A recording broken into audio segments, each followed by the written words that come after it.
bienvenue à ce programme d'enseignement et de prière. Alors nous continuons avec la partie enseignement. Nous sommes à notre 3e numéro où les hommes de Dieu, les femmes de Dieu sont en train de passer pour nous encourager à nous lever dans la prière. Vous savez, avec les temps que nous traversons, nous remarquons que les gens sont comme lassés, fatigués de prier. On va écouter au milieu de nous les gens dire, nous prions, nous jeûnons, nous cherchons la face de Dieu, mais rien n'arrive. On a l'impression qu'il y a un mur qui se tient au-devant de nous. Et pourtant, la parole de Dieu nous dit que la prière du juste a une grande efficacité. Alors aujourd'hui, nous avons Guillaume Dioversa comme prédicateur qui va nous éclairer par rapport à cela. Il nous parle des obstacles à l'exaucement de nos prières. Je prie que l'Esprit de Dieu vous éclaire. Je prie que l'Esprit de Dieu réponde à votre préoccupation. Je prie que l'Esprit de Dieu vous apporte la paix, mais plus encore qu'il ranime le feu de la prière en vous. Alors, suivons-le. Chers amis, bonjour, je suis heureux de vous retrouver pour cette capsule vidéo sur le thème de la prière. La Bible nous dit que la prière a une grande efficacité. Pour nous croyants, nous savons que la pratique régulière de la prière nous permet d'avoir une communion avec Dieu et nous permet également non seulement de nous adresser à Dieu, de faire monter à Dieu un certain nombre de requêtes, de demandes, mais également d'entendre Dieu se révéler à nous, nous parler, nous consoler, nous fortifier et nous diriger.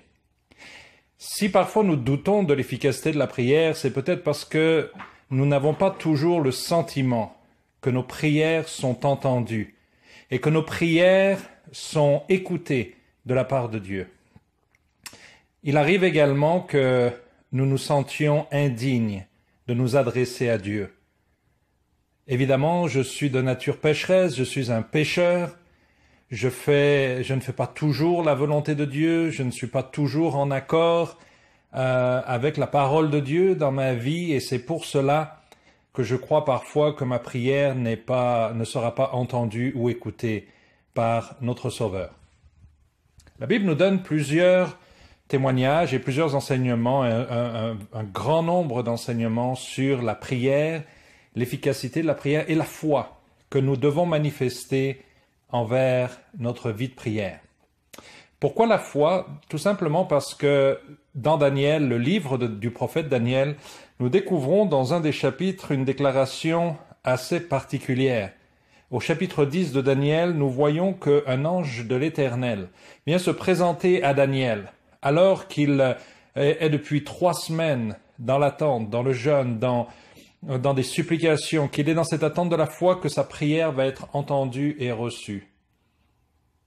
Et au verset 12, il me dit, Daniel, l'ange dit à Daniel, ne crains rien, car dès le premier jour où tu as eu à cœur de comprendre et de t'humilier devant ton Dieu, tes paroles ont été entendues, et c'est à cause de tes paroles que je viens. L'ange rassure Daniel que dès le premier instant, où son cœur était disposé à se tourner vers Dieu, à chercher la face de Dieu, à se tenir devant Dieu pour obtenir des réponses à ses prières, la Bible confirme que ses prières ont été entendues dès le premier jour. Pas au bout d'une semaine de jeûne, pas au bout d'un certain nombre de sacrifices, dès le premier instant où Daniel a eu à cœur de s'humilier pour comprendre la révélation de Dieu. La Bible dit que ces prières ont été entendues. Donc la première leçon que nous devons retenir pour nos vies de prière, c'est que dès que notre cœur s'humilie devant le Seigneur avec un cœur désireux de venir le chercher, le rencontrer, de venir déverser vers lui tout ce que nous souhaitons, avons besoin de déverser sur lui, la Bible nous garantit que nos prières sont entendues. Les prières, même dans les larmes, sont recueillies dans des vases. Nos larmes de supplication, d'intercession sont recueillies dans des vases d'honneur devant Dieu parce qu'il ne laisse rien se perdre. C'est donc important de se souvenir que lorsque nous nous humilions devant Dieu et que nous vidons parfois notre cœur devant le Seigneur, nous sommes entendus. Maintenant, la question est parfois, oui, si mes prières sont entendues, c'est bien, mais pourquoi ne sont-elles pas toujours répondues?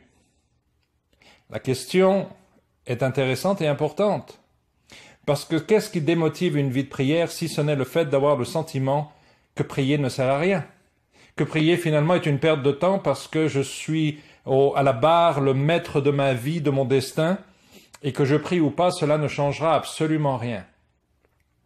Ça peut être vrai parfois dans les choses visibles, immédiates de notre environnement, de ce qui nous entoure. Mais regardez ce qui suit.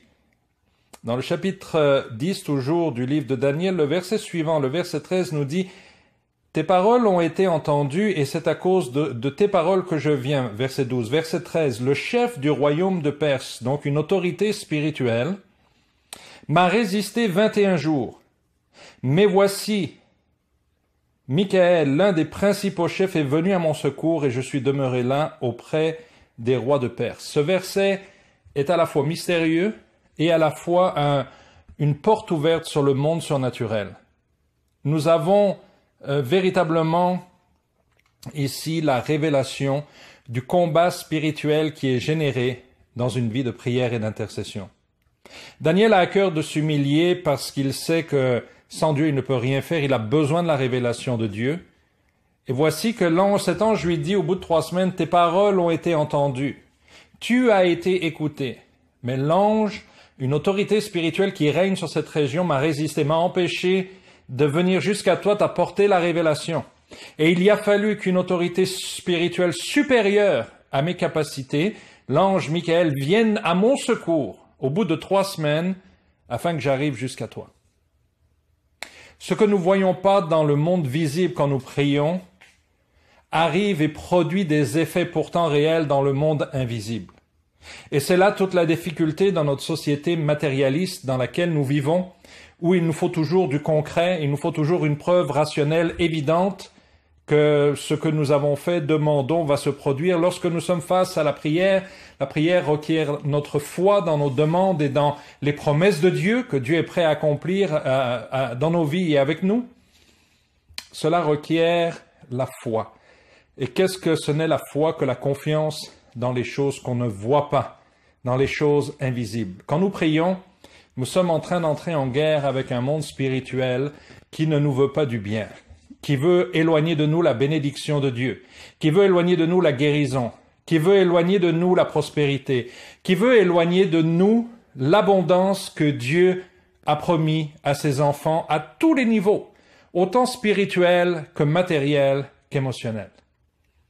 Lorsque nous retrouvons face à une sorte de mur en priant, nous pouvons être tentés de croire que finalement la prière n'amène à rien, que la prière ne nous conduit à rien d'autre qu'à perdre notre temps. Pourtant, la Bible nous montre clairement que c'est faux et qu'il ne faut pas croire à ce mensonge, que la prière n'a pas d'efficacité, parce que quand nous prions, nous perçons le monde spirituel.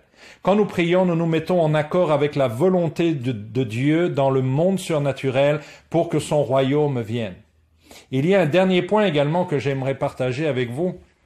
C'est que parfois, quand nous avons l'impression que nos prières ne sont pas entendues, écoutées ou répondues, cela peut venir du fait que nos prières sont trop égocentriques, tournées sur nous-mêmes, nos besoins. Nous prions pour un meilleur travail, plus de revenus, pour une plus grosse maison, pour de nouvelles acquisitions, de nouveaux investissements. Et il est bon de prier pour tous nos besoins. La Bible dit, faites connaître à Dieu tous vos besoins. Peut-être que certains de nos besoins, parfois, ne sont pas en accord avec la volonté de Dieu parce qu'ils s'apparentent plus à de la convoitise charnelle qu'à une bénédiction spirituelle réelle que Dieu veut nous donner à travers des bénédictions matérielles. Mais la prière a aussi un objectif, c'est de bâtir le royaume de Dieu sur la terre. Quand je prie, je dois prier pour moi, pour ma famille, mais je dois prier aussi pour que la volonté de Dieu s'accomplisse sur la terre à travers son corps, son Église. Car Dieu a une attention toute particulière sur son Église ici-bas sur la terre. Savez-vous que c'est à cause de la présence encore de l'Église que l'Antichrist ne peut pas régner sur le monde comme il l'aimerait? C'est à cause de la présence de l'Église que Satan et ses légions de démons ne peuvent pas déferler sur l'humanité pour la terroriser, la torturer, la martyriser et prendre des vies par millions encore pour les entraîner en enfer. Pourquoi? Parce que l'Église est là. L'Église est un rempart contre les attaques des ténèbres. L'Église est une lumière, un phare dans ce monde de ténèbres. L'Église va jouer un rôle dominant dans la fin de l'histoire de l'humanité et pour le réveil aussi de la francophonie que le monde va connaître, que le monde francophone va connaître.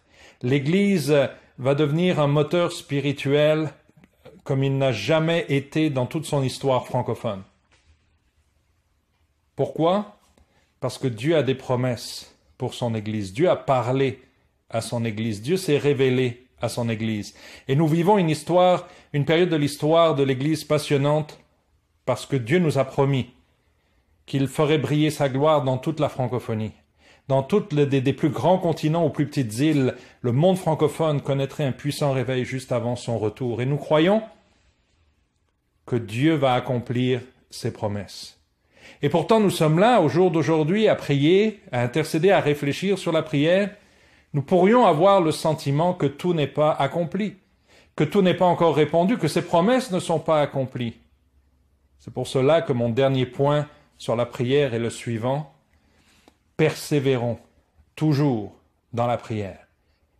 Persévérons avec foi, persévérons avec ténacité, persévérons avec la vigueur spirituelle. Demandons au Saint-Esprit de venir continuellement nous remplir, afin que nous soyons capables toujours de persévérer dans les œuvres que Dieu veut faire à travers nous et à travers son Église. Que la prière soit pour vous une prière d'autorité.